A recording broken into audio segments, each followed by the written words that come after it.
Well, welcome back to another Hoosier Hero Driver for 2026 Morgan Girls. Congratulations. Thank you. That's huge. Yes. To be in a select few group that Hoosiers nominate you up and then win, that's crazy. Love it. I am so honored. So anyway, yeah, this is fun doing all these interviews and all the different types of drivers, the different everything from four-wheelers to now late models to sprint cars to all the stuff. It's crazy getting to interview everybody and see the different types. But, you know, it's always a common goal. Gotta get that checkered flag, right? Right. Yes, that is the ultimate goal every night. So, Morgan, tell our listeners, how'd you get into racing? How long you been racing? Yeah. So I born and raised at a racetrack. Okay. My father has been racing my entire life. I shouldn't admit my age, but I'm over 80. So he's been racing almost 40 years. So I born in a garage. So, yeah, I was really young. I was just, 4 or 5 months old when I went to my first race at the racetrack. And did you have earmuffs on, I hope? Yeah. Oh, yes. Oh, yes. And like these. But yeah. And I just grew up in the shop with my dad. Yeah. Working on the car. I didn't start racing until I was 16. So I didn't get to race at a really young age, I would say. What'd you start? What first car you got into? It was called a cruiser car. All right. It was a 2-person car. Oh, yeah. We have them down in our area, too. Oh, gosh. Yes. I raced that. No Crown Vics, mate. Oh, gosh. It was so fun. Raced that for a year. So were you on which side were you on? You on the steering wheel side or the brake or the gas side? I was the steering wheel. All right. Okay. I was the steering wheel and the brake pedal. So, right. Yeah. Went from that to a B modified or a Midwest modified. Moved up to an A modified, and now I'm going into my 6th season. Okay, so what class of A mod did you run? Oh, a Soda A modified. Soda A mod. That's what I thought. I knew that, but listeners kind of know that too. Yeah.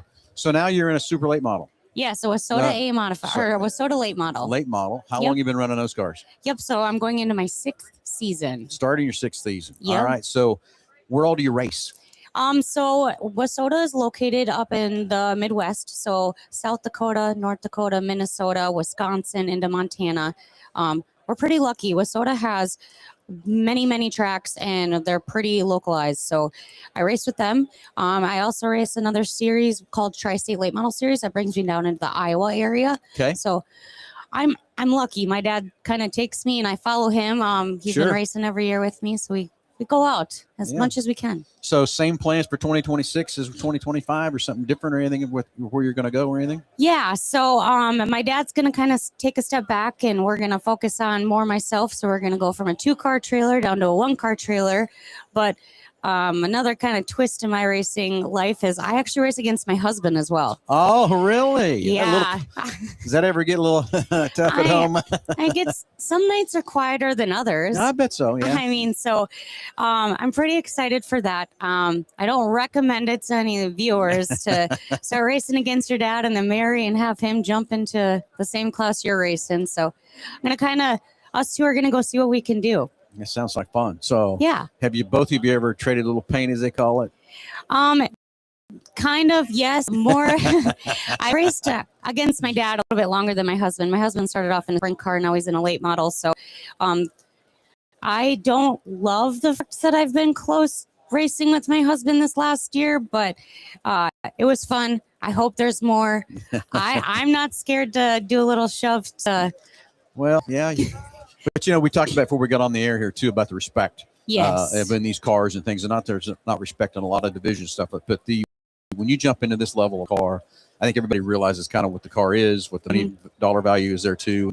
It's a more of a respect thing about how you can race clean. Absolutely, yes. And like you had mentioned, it's not like there's not respect in other classes. True, very true. As soon as you put that helmet on when you're behind a late model, you just there's so much money, so much time, and you want to, yes, the ultimate goal is to win, but you also want to be able to load your car up at the end of the night. Load your car up, not have to work on it. You got to work on them enough, but not have to work on it more. Right. But anyway, also just to give enough respect so you'll get the same respect back when you're racing on the racetrack and that sort of thing too. But, right.